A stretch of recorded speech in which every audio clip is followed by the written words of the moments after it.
పెట్టారా? తెల్లారి పరిగెత్తుకొచ్చిన మంత్రి.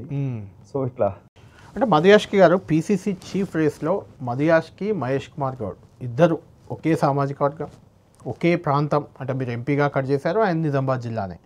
ఇద్దరు పోటీ పడితే ఎవరైనా మధుయాష్కి వస్తుంది అనే ఒక ఫీల్డ్లో ఉన్నారు. అప్పుడు ఎందుకు మహేష్ కుమార్ గౌడ్కు ఛాన్స్ వచ్చింది, మీకు రాలేదు అంటే ఏం చెప్తారు? ఇంతకుముందు మీరు చెప్పిందేనా రాహుల్ గాంధీకి సన్నిహితుడు కాబట్టి మిమ్మల్ని ఆపారా?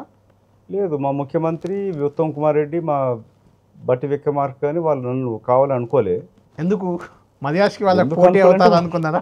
ఎందుకు అనుకున్నా నాకు తెలియదు. మధుయాష్కి పోటీగా మారుతారు అనుకున్నారా? కేసీ వేణుగోపాల్ ఖర్గే గారు కూడా నన్ను కావద్దు అనుకున్నారు. సో రాహుల్ గాంధీ అనుకున్నా కూడా ఆయన కూడా కొంచెం డెమోక్రటిక్గా బిహేవ్ చేస్తాడు.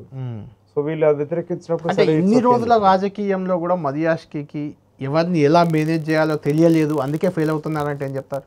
అబ్సల్యూట్లీ దాంట్లో ఫెయిల్ అయినాం కదా. సో ఇవన్నీ రాజకీయ ఎత్తుగడలు కూడా అవసరం. రాహుల్ గాంధీ సన్నిహితుడని ఫేస్ వాల్యూ తోటి నమ్మకూడదు. సో వాళ్ళ రాజకీయ అవసరాల కొరకు కాళ్ళు జుట్టు పట్టుకోవడం అనేది నేర్చుకోవాలి. అది నాతోటి అందితే జుట్టు లేకుంటే కాళ్ళు అది కావాలంటే ఏమైందంటే నీ క్యారెక్టర్ కూడా ఇంపార్టెంట్ కదా కదా.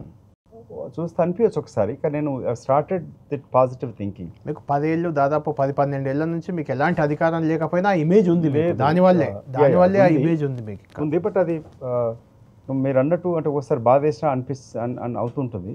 బట్ టు ఓవర్కమ్ దట్ మనం పాజిటివ్ ఆలోచన పెట్టుకోవాలి. That's I think it's a good habit అనుకుంటున్నాను. ఈ గవర్నమెంట్ ఎట్లా నడుస్తుంది, ప్రభుత్వం మీ ప్రభుత్వం ఏంటి అవన్నీ మాట్లాడే ముందు ఒక